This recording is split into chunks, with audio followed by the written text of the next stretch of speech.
have a personal connection to long-term care, with my father having lived in a long-term care home. Through that experience and through my experience with volunteering at the Alzheimer's Society, I think that things could be better for people in general in long-term care, and for the people who live there, and for the staff who work there. The idea of having a palliative approach to care for dementia makes sense to me. I think in general, we can help staff understand family experiences better so that they can support families through those experiences.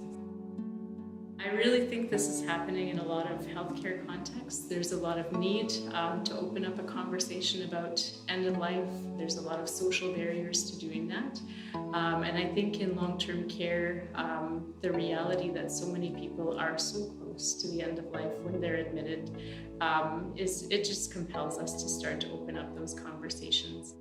So my dad had dementia, and he lived in a long-term care home for quite a while before he died. And we had several experiences of my dad deteriorating and thinking, this might be it, this might be the time for him. So we had some good experiences, and we had some also challenging experiences. And I think the challenging experiences came from challenges with communication with us about what was going on and what to expect. And I think the root cause of that problem was communication challenges. When my dad died, it was a very positive experience in terms of the support that the people at the long-term care home gave to my dad and my mother in particular.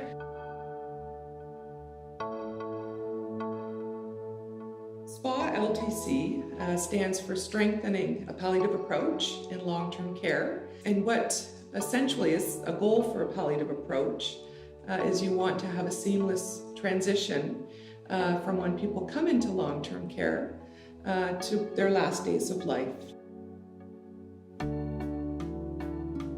One of the first things is to develop a palliative champion team within the home, and that's to help provide leadership. So who are the key stakeholders in the home? The natural leaders within the home that other staff tend to go to when they have questions. And we also have other experts outside of the home reach out and support the palliative champion team to help build their capacity. We have other activities to build knowledge and skills around implementing a palliative approach. So there's education, different activities like comfort care rounds that are more on the spot kind of activities that staff can kind of come together and learn from one another. Quite often it's the families who need to make those decisions. So that's why it's important that families have opportunities earlier on to talk to residents so that they feel prepared to make those decisions that they need to make in a family care conference.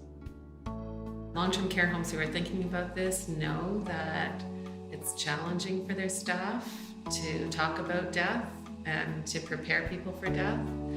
And this program will help them to feel comfortable with that, to know how to do that, and it will make the experience of dying better for everybody.